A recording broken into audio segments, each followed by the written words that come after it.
Ladies and gentlemen, it is I, not one, not two, but all three faces of Jamal, and this is your wrestling news for the week. If you're wondering why I'm talking very slow, it's because my legs fucking hurt. It's because my legs hurt. Wrestling training was not an easy one. Wrestling training is never an easy one, but this was more challenging than I expected it to be. 200 squats. Had to get that thing done. Probably did like 500 squats, but who's counting, right? All right, but no, we got big news, big wrestling news. New Japan Pro Wrestling had new beginning in Osaka, and some crazy revelations. Revelations happened in New Japan. But before I get to New Japan, we got to talk about the continuation of the road to WrestleMania, because Raw happened on Netflix last night. Being that it is February 11th, 2025. Oh my God. I'm trying to push through this, ladies and gents. My body is very sore, but I'm going to freaking provide these news. And it's very important news because it's not only the road to WrestleMania, Monday Night Raw, but also New Japan in Osaka, new beginning in Osaka. All right, bear with me. I'm going to talk about Raw first, and then we're going to go into New Japan. So, Monday Night Raw. We were slated to have two qualifying matches, which included Bayley and Lyra Valkyria, and also Rey Mysterio and Logan Paul. AJ Styles, for the first time in a long time, was set to appear to wrestle, and CM Punk was also slated to appear as well. Then they had a grudge match between Damage Control and Raquel Rodriguez and Liv Morgan. So let's just get right on into it. Jey Uso, as per usual, kicking off the fucking show. The 2025 Royal Rumble winner started the show doing the yeets. Everybody going crazy. It was probably one of the most craziest entrances of yeet that I've seen in quite some time. It was like, it's just a vibe. But at the end of the day, you knew something was amiss when Michael Cole said, "Jay, turn around." He's like, "Jay, turn around." And then as you see Jey Uso yeeting to him getting smoked off the freaking announce desk. And it was revealed that Gunther brutally assaults this man. Beats the hell out of fucking Jey Uso. Lays him out with multiple power bombs. And then chose him. Basically told them not to choose him at WrestleMania. Just when it seems everything was going to be going on for another week, Jey Uso gets on the microphone and says that, "Gunther, I'm choosing you for the World Heavyweight Championship at WrestleMania." Jey Uso makes his decision. So we now know that Jey Uso and Gunther is going one-on-one for the World Heavyweight Championship at WrestleMania 41. That is big, huge news coming out of the WWE. Now we know that the Elimination Chamber match is going to be for the number one contender spot to face none other than the American Nightmare, Cody Rhodes, at WrestleMania. So now that we already have two World Championship matches slated for WrestleMania, who do you want to see win the Elimination Chamber? Now, mind you, there's still like 2 spots left after tonight. I don't know who they're going to decide to try to get up inside in there, but we are definitely going to be eyes glued with participants already inside of the Elimination Chamber, featuring John Cena, CM Punk, and Drew McIntyre. There's only like 3 spots left, so Logan Paul and Rey Mysterio has to catch the fade on Monday Night Raw tonight. So that's just gonna be the gist of that. Yeah, so like Gunther then tries to charge the ring, but Uso did the Uso so crazy on the outside of the floor, and then freaking the security, the bum ass security, gotta fucking separate them and shit. So you already know the vibes. But Gunther, Uso, WrestleMania 41, it has been decided, it has been announced, it's official, as Adam Pearce would say, it's official. So A recap then shows Liv Morgan advancing, and then Rhea Ripley getting interviewed in the back. Freaking, she said that she's gonna have to deal with Io Sky and deal with Liv Morgan if she, like everybody's just waiting on Charlotte's decision now. Charlotte has to decide what championship that she's going to challenge. We now know Jey Uso has chose the World Heavyweight Championship, but what title is Charlotte going to choose? Now, for me personally, I would love to see Charlotte versus Julia, but in the event of this magnitude, that shit ain't fucking happening, man. That shit ain't fucking happening. She's gonna face Tiffany Stratton.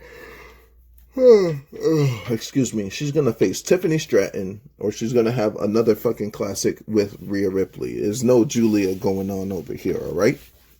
So, with that being said, Io Sky interrupts the interview and says that Rhea Ripley, she's going to be coming for her because she cost her an opportunity to make it to WrestleMania. So that's just the way that the cookie crumbles. Io Sky versus Rhea Ripley, eminent, I guess, I suppose. Then they showed a video package of the War Raiders as the tag team champions. They're going to wrestle the Creed brothers for the tag titles. And yeah, like we'll see how that match goes. I mean, the Creed brothers are definitely ready, but are they ready for the War Raiders? The War Raiders have won tag team gold all over the fucking world. We're talking IWGP, we're talking Ring of Honor, we're talking Raw, SmackDown, NXT. They've done it all. Like they've really truly done it all, and then now they're the tag team champions right now. So it is what it is. All right, so Damage Control, Dakota Kai and Io Sky versus Judgment Day, Raquel Rodriguez and Liv Morgan. The biggest takeaway of this match was that not only did Damage Control get their revenge, but Liv Morgan is a fucking trooper. She got a cut underneath her eye and everything like that, so she was like wrestling all bloody and stuff like that. You rarely see women bleed, but especially in the WWE aspect, like, you know, this was not on some Britt Baker Thunder Rosa type shit, but at the same time, it's just like you rarely see women bleed, and you know, it's you don't see color from women, and especially nowadays. But that was just a display of toughness from Liv Morgan that you would rather like. This is the type of toughness that you want to see Liv Morgan have, but, you know, just hoping that she's all right and stuff like that. She's probably got to get little stitches or whatever not. You know, she's a very beautiful woman, but at the same time, it's just like, you know, this business is rough. As you could tell, I'm fucking still hurting. I was just doing fucking squats. She's got her fucking face pushed in with fucking, I don't know what exactly cut her, but, you know, she had a lot of color. Then they Damage Control ended up defeating Judgment Day in that match. Sami Zayn and Kevin Owens, you'll eventually know that this is going to be a WrestleMania grudge match, and it's going to be a great one because Sami Zayn versus Kevin Owens at WrestleMania is something that probably both of these guys wanted, and they're just building it up just correctly. So this has to happen the way that it has to happen. Anytime that you have Sami Zayn versus Kevin Owens, it's actually great. And it's crazy because, like, 2 years ago, they were the main event of WrestleMania as tag team champions. So, like, you know, there's a lot of history here. Even when Kevin Owens debuted, fucking powerbombing Sami Zayn into fucking NXT, like, they can bring it all the way back, like, to Ring of Honor. They can bring it all the way the fuck back. So, yeah, man, like, it's just, this is going to be a hell of a match. Excuse me, I'm sorry. They have Legends and Future Greats preview showing Gunther talking shit to the fucking new recruits or whatever not. So, like, you know, it is what it is. Lyra Valkyria versus Bayley, the WWE Women's Intercontinental Champion Lyra Valkyria versus Bayley in a hell of a match. But at the end of the day, Bayley is the one that qualifies for the WWE Elimination Chamber match. Sorry, Lyra Valkyria, you have a championship, so I kind of expected Bayley to fucking win this match. Problem is Bayley gonna walk into the Elimination Chamber as the new NXT Women's Champion and then try to go double titles at WrestleMania? or is she just going to be just Bayley without the NXT Women's Championship? She's got a busy night tonight on NXT, so we'll see. And then as well on Saturday, which February 15th, Vengeance Day, she's got a match with the NXT Women's Champion Julia and also Roxanne Perez. So it's going to be a triple threat. Roxanne Perez and George Kittle were in the crowd before the match, and then afterward, Lyra Valkyria and Bayley had, did the show of respect after the match. Penta cut a promo on freaking Ludwig Kaiser and Pete Dunne. Jackie Redmond then interviews Ludwig and says that he's not going to stop until he gets Penta. Pete Dunne then interrupts and they bicker who's going to hurt Penta worse. So Pete Dunne versus Penta again next week on Monday Night Raw. AJ Styles walks past Ludwig Kaiser, and we'll get to AJ Styles in a second because there's something that happened in the back. Lyra Valkyria is consoled by Otis, Maxine, and Akira Tozawa, but then the Creed brothers and Evie Nile interrupt, saying that Evie was reminding Valkyria that she's coming for the IC title. So eventually they're going to have to catch the fade. Evie Nile and Lyra Valkyria is going to have to catch each other's fade. So we've seen it in NXT before. Let's hopefully that the main roster version is going to be just a tad better. It wasn't bad, but it's just a tad better. AJ Styles comes out for the first time in a long time, and he cut a promo on how difficult it would be to return from his injury. Now, the Judgment Day, represented by Dominic Mysterio and Carlito, tells that the Judgment Day will always run Monday Night Raw. But AJ Styles basically told Dom and Carlito, who came out there with him, and he says he makes fun of the changes that happen in New Day. No Damian, no Rhea, so they're trash. He basically says that he likes his work ethic, but he's just Rey Mysterio's punk ass kid. And then AJ clears the ring and fucking knocks Carlito and Dominic Mysterio out of here. So AJ Styles is gonna have to catch the fade sometime with one of those men. Jackie Redmond then interviews Seth Rollins as he's hyping up the Elimination Chamber. He gets interrupted by Finn Balor, who reveals that he's going to face Seth Rollins next week in a qualifier match. So Finn versus Seth, they're going to fucking collide, and the winner is going to get the number 5 spot in the Elimination Chamber match. So that's going to be exciting. The War Raiders versus American Made, which is the Creed brothers. This ends in disqualification. The match doesn't even make fucking sense at this point because the Creeds were disqualified using the tag team championships as a weapon, but the teams continued to fight after the match, so they're really going to have to catch the fade, probably at Elimination Chamber, probably a little pre-show or something like that. So, they just building the rivalry. Got to let it cook a little bit. Finn Balor then confronts the rest of the Judgment Day. Liv Morgan and Dominic want to add a new member to the group, and Balor says he has none of it, and that he has got to set everything right for himself. So they're not trying to add nobody, but they're trying to add somebody. The question is, who is that somebody? And if Finn can't get the job done, who the fuck are they going to add? It could be anybody, really. I mean, think about it. Malachi Black is just out of his contract. Ricky Stark's out of his contract. Don't get me with the fantasy booking. I'm just saying there's plenty of people that they could use for some Judgment Day shit. But yeah, Rhea Ripley finds Io Sky on the way out to the building, and then says that Io doesn't have to wait too long because on the next episode of Raw that Io is going to be facing Io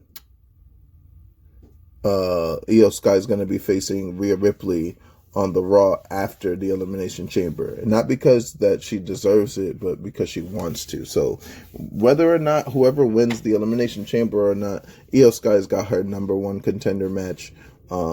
She's got her World Heavyweight Women's Championship match against Rhea Ripley after the Elimination Chamber. So, yeah. CM Punk then comes to the ring and cuts a promo saying that his participation in the chamber, he's talking about very upset how John Cena declares that he just had to declare himself in this match and everybody else has to qualify. So it's CM Punk, John Cena, Drew McIntyre, and then you know, like CM Punk is just saying that because he qualified is going to make him more qualified to win this match. The same goes for anyone else in this match. But then Logan Paul comes out and fucking interrupts CM Punk. And then CM Punk makes fun of him and says, look, I don't even know whose music that shit was. But then Logan Paul says, look, you haven't lost to me. Man, I'm the one that tossed you out the Royal Rumble. And then I'm going to beat you at fucking Elimination Chamber as well. And that's one less thing that you need to worry about. And also Rey Mysterio. Logan Paul ends up defeating Rey Mysterio in the WWE Elimination Chamber qualifying match, which was very shocking. He's got like this suplex DDT type shit called the Pulverizer, and after the match, Xavier Woods and Kofi Kingston attack Rey Mysterio, but we didn't get to see that footy. I guess they probably have it on WWE.com or fucking YouTube, like, you know, the after effect. And yeah, the New Day attacked Rey Mysterio. So New Day is probably going to catch smoke with the LWO at some point in time. So that is the end of Monday Night Raw. The big takeaways is that Logan Paul advances to the Elimination Chamber match. So it's going to be Logan Paul, CM Punk, John Cena, Drew McIntyre, and they'll be joined by either Finn Balor or Seth Rollins, based off of the qualifier next week and whatever happens on SmackDown this week. So AJ Styles is back on Raw. Bayley is added to the Elimination Chamber match. It's going to be Alexa Bliss, Bayley, Bianca Belair, and Liv Morgan. Elimination Chamber is looking to be rocking and rolling, so like you already know the vibes. So all right, man, let's get down to business, because New Japan Pro Wrestling had held New Japan New Beginning in Osaka. Son, this event was crazy. If you did not watch it, if you do have New Japan World, go ahead and peep that shit out. This was a crazy event. A lot of things happened that, like, oh my goodness, in the New Japan scope of things, it definitely changes the landscape of what's going on in New Japan Pro Wrestling. All right, so here we go. First things first. United Empire had Francisco Akira and Jeff Cobb versus El Desperado and Katsuya Murashima. Murashima is one of the Young Lions. Desperado just helping the Young Lion out here. United Empire handily defeat the duo of El Desperado and Katsuya Murashima, but after the match, Francisco Akira stares down the IWGP Junior Heavyweight Championship, the Junior Heavyweight Champion, El Desperado. So, you know, Francisco Akira might have a shot to bring some gold to the Empire. Hiroshi Tanahashi versus Togi Makabe. This is basically one of those Hiroshi Tanahashi farewell tour matches. Two old guys giving it their all in the end. Tanahashi with the high fly flow defeating Togi Makabe. This match was a shocker for me because I didn't expect this to happen, but my boy from Bullet Club War Dogs, Drilla Maloney, defeated Shingo Takagi. Shingo Takagi is not a is not an easy cover. He's not. Like, that's a former never open weight champion. That's a former fucking IWGP heavyweight champion, and Drilla Maloney just beat him. So he's on the come up. I cannot wait to see what comes of this, because that's a big, huge win from Drilla Maloney. The War Dogs are freaking achieving some shit, man. They're about to take off, man. Like, Bullet Club is doing some shit. Like, man, they're doing some shit right now. Then they had Great Okan defeating Shota Umino, and after the match, Shota Umino fucking shaves his head bald. So without that blonde hair or whatever not, I gotta ask where freaking Shota Umino is going with this. But here's the thing: Shota Umino has very high ties with the Death Riders and AEW, so him shaving his head could be a tribulation to either he's going to help John Moxley and company, or he's got to fucking do a hard reset on his career, because, you know, all this good guy crap is getting him fucked up. Like, he lost at Wrestle Kingdom. He can't keep up pace with what's going on, so he has to probably change himself, and his head gets shaved. So he shaves his head. Yeah, man. Sonata defeated Taichi in a big, huge matchup. This was a huge, big grudge match. Taichi and Sonata has been synonymous in each other's career for a long time, especially since Sonata turned his back on just 5 guys, which now making them just 4 guys now. But Sonata defeats Taichi. After the match, Taichi is getting beat the hell up by Sonata, but Yuya Yamura returns from injury just to save Taichi. So that's gonna fucking Yuya Yamura is gonna have to catch the fade with Sonata. So it's gonna happen eventually. I just don't know exactly when. They're gonna have to have that fade caught 1-on-1. But the big takeaway here is that Sonata has been running rampant on just 5 guys by himself, really. Like he took just 5 guys and just beat the hell out of them individually. He's the one that injured Yuya Yamura, so it is what it is. The IWGP Junior Heavyweight Tag Team Championships was on the line where the Ichiban Sweet Boys, Kosei Fujita and Robbie Eagles, represented by TMDK, defeated Roppongi Revice, which is represented by Chaos, and Rocky Romero and Yo. They had a great match. This was a hard-hitting affair here. High-flying, not so much. But, at the end of the day, the Ichiban Sweet Boys end up defending their IWGP Junior Heavyweight Tag Team Championships and keeping the IWGP Junior Heavyweight Tag Team Championships in TMDK. Taiji Ishimori then comes out and challenges for the tag titles and says that he'll team with Robbie X.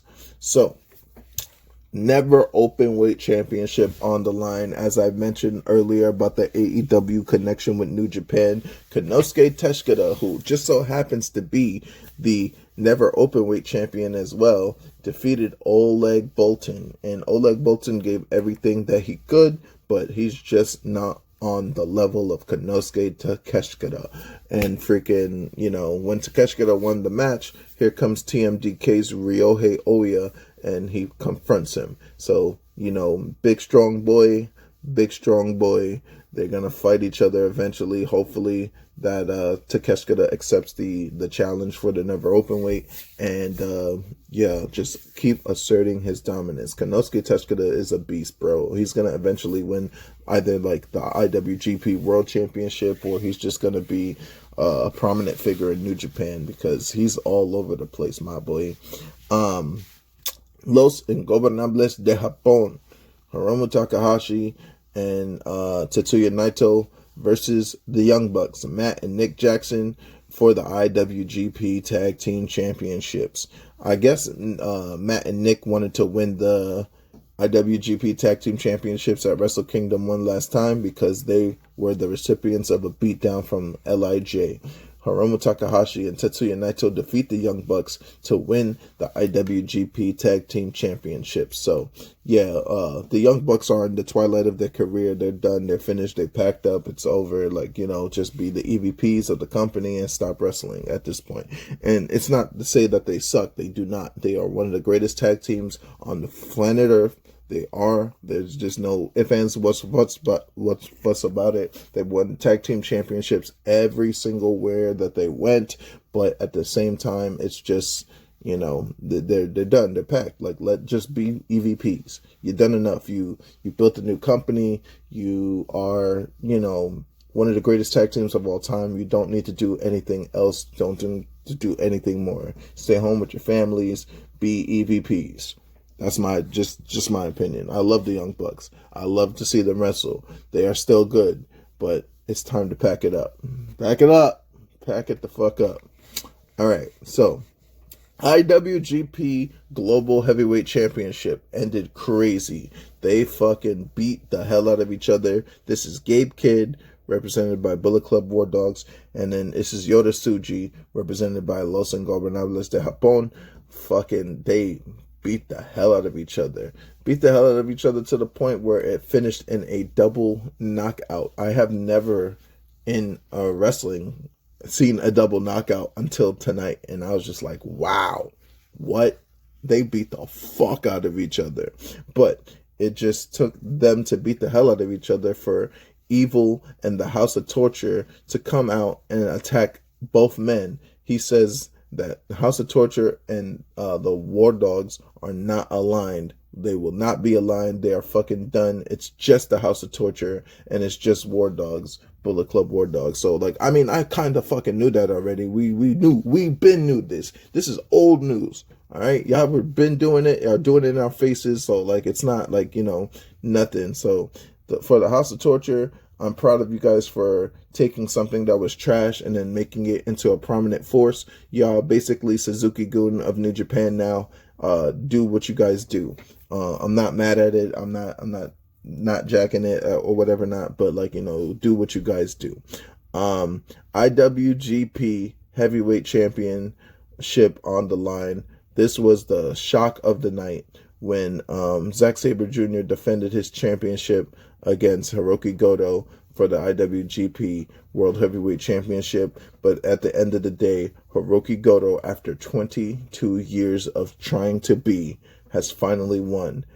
Hiroki Goto has finally won the IWGP Heavyweight Championship. Oh my God, man. This is a long time coming for Hiroki Goto. I mean, this nigga has won like G1 climaxes and hasn't obtained the championship. He's had to go through people like Okada. He's had to go through people like fucking Shinsuke Nakamura. He's had to go through mad trials and tribulations. He then was resorted to a tag team wrestler, but now is his time. Hiroki Goto, one half of Bishamon and probably the new leader of Chaos, has won the IWGP Heavyweight Championship. And with his first title defense, Hiroki Goto names Hiroshi Tanahashi as his first title defense. And here's my problem with this. Why the fuck in 2025 is Hiroshi Tanahashi, and I know that he's the president of New Japan or whatever not, but why the fuck is the president of New Japan getting an IWGP Heavyweight Championship match? What the fuck are we doing? Pack his ass the fuck up out of here. I hope Goto wins this match so that way we can get some actual challengers. And I'm not saying nothing against Hiroshi Tanahashi. He's a fucking legend. But fuck, dude. Like, no. What if Tanahashi fucks around and ends up winning? He's gonna try to break Okada's record or some fucking shit. Like, get the fuck out of here. Like, nobody wants to see Hiroshi Tanahashi as the IWGP Heavyweight Champion. Nobody wants to see that shit. Let's just stop the cap, all right? Nobody wants to see that shit. All right, man. That's gonna be it for me with New Japan Pro Wrestling. Thank you, everyone who has been listening so far to the Midcard Best podcast. I appreciate and love all of you. Yeah, man. Like, share, subscribe. It's going to be on YouTube. It's going to be on SoundCloud. Peep everything out. Three Faces of Jamal on YouTube. It's Midcard Best podcast every freaking day. We're going strong. I've been doing this for a long time now, so just keep it pushing and get it cracking. So, everybody, again, nothing but gratitude. I'm on my wrestling journey. I'm on my podcast journey. I'm just trying to make it happen, Captain. So I will see you guys on the next one with NXT results. Tomorrow I'll be talking about NXT and hopefully there's some revelations. Oh, before I go, Ricky Starks, Miro, Malachi Black, no longer with AEW.